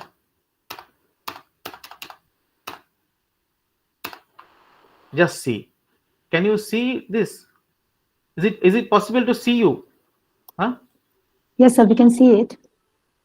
SLM, SEM, SDM, and OLS. Yes, this one. So AIC, this model, OLS, SLM, SEM, SDM. So all are fitted models, and AIC value.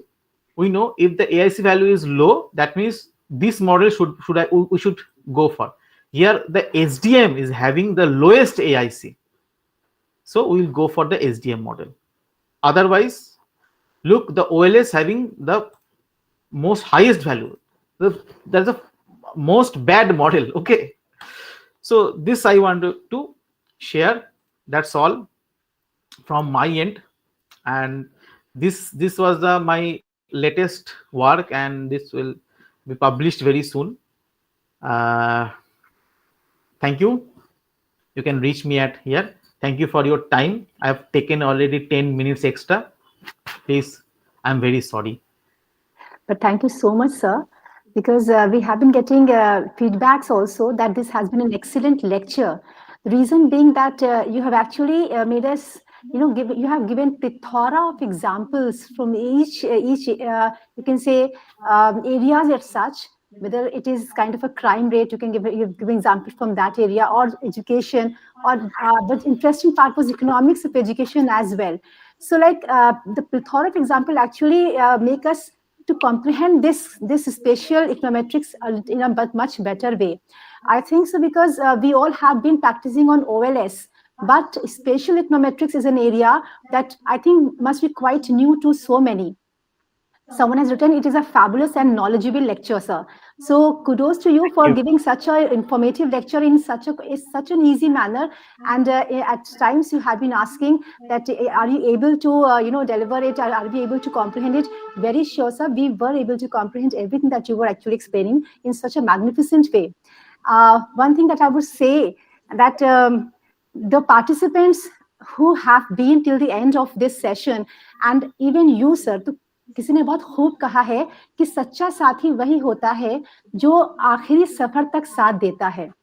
और आपको आप सभी participants को बताना चाहेंगे कि doctor Krishnendu Das ji ने पहले लेक्चर के साथ हमारे साथ जुड़े रहे और 7वां लेक्चर उन्हीं का था, और 7 रंग जो हमने आपके साथ जो यहाँ पे साझा किए हैं उनमें उनकी शिरकत रही, और ऐसे बहुत सारे पार्टिसिपेंट्स भी हमारे साथ 7 दिन जुड़े रहे। सो आई congratulate all the participants and I extend my heartfelt gratitude to the resource person as well. साथ ही साथ बहुत सारे ऐसे अनसुलझे ऐसे प्रश्न थे जो यहाँ सुलझते गए। कुछ ऐसे नए एरियाज, ऐसे विस्टार्स ऑफ इकोनोमेट्रिक्स से हम रूबरू भी हुए, और साथ ही साथ जहन में कई प्रश्न और उठते जाते हैं, क्योंकि जब हम सीखते हैं तो हमारी जो एक क्वेरी होती है वो बढ़ती है।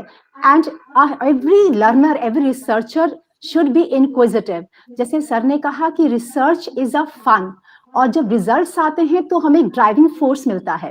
And I think that driving force is always it is very much necessary. और हम तभी शायद कुछ और रिसर्च करने के लिए आगे बढ़ना चाहते हैं, बिकॉज पीएचडी, जैसे सर ने कहा, it is just a licence that yes, अब हम आगे रिसर्च, रियल रिसर्च कर सकते हैं। जैसे सर ने अभी अपने वर्क को भी बताया भी कि उनका एक नया वर्क पब्लिश होने जा रहा है। Congratulations to you sir for this. और जितने भी आपके जो प्रश्न सुलझते गए, बहुत अच्छी बात है। नए प्रश्न अगर जहन में आ रहे हैं और वो अभी नहीं सुलझे हैं तो उनको बनाए रखिए, क्योंकि कहते हैं कि रहने दो, मत सुलझाओ पहेलियों को, क्योंकि कुछ उलझे किस्से भी जिंदगी में रंग भर जाते हैं। और हम यहाँ पर आपसे आज विदा लेते हैं। साथ ही साथ हम थैंक्स गिविंग देना चाहेंगे अपने टेक्निकल हेड जो सपोर्ट हमें मिल रहा है, डॉक्टर नरेंद्र से। रिक्वेस्ट करेंगे डॉक्टर नरेंद्र, प्लीज अपना वीडियो ऑन कीजिए so that now the participants can also C you. Doctor Narendra, please switch on your video.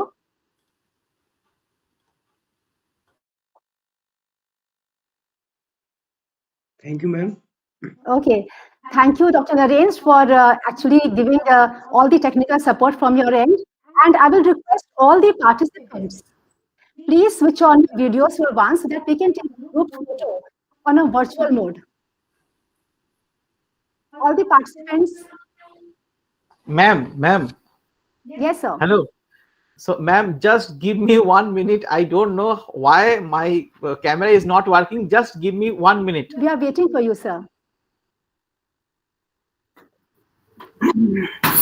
Dr. Narendra, please आप एक फोटो जरूर ले लीजिएगा सबकी।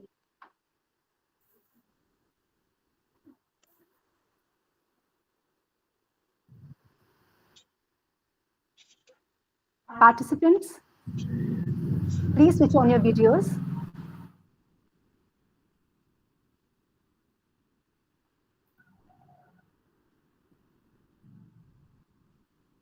Thank you, Sushmita. Thank you, Archana ji.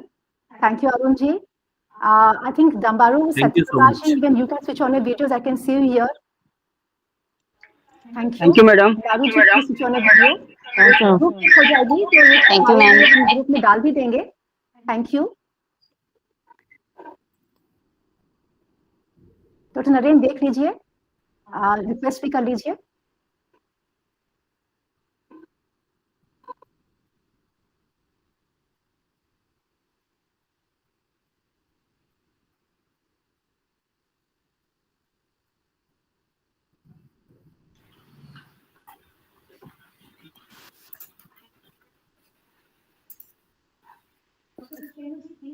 If your camera is working, or you can आप लोग mobile से भी जुड़ सकते हैं। नहीं मैम हो गया जी। नरेंद्र जी पिक ले लीजिए। अर्चना मैम अपना वीडियो ऑन कर लीजिए।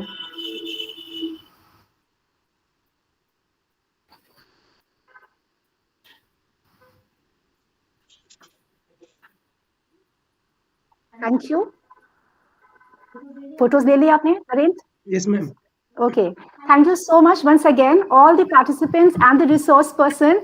I think we had a beautiful time spending with you all, learning so many intricacies. And as the title says, tricks of econometrics. हमने बहुत सारे nuances and tricks सीखे हैं यहाँ पे.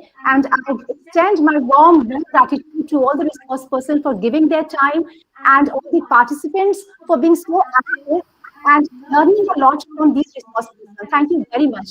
आज हम विदा लेते हैं. धन्यवाद. Thank you, ma'am. Thank you, ma'am. So that we can issue certificates to you all. Thank you so much. Thank you, Anamika madam. It was fantastic. Congratulations to successfully conduct this workshop.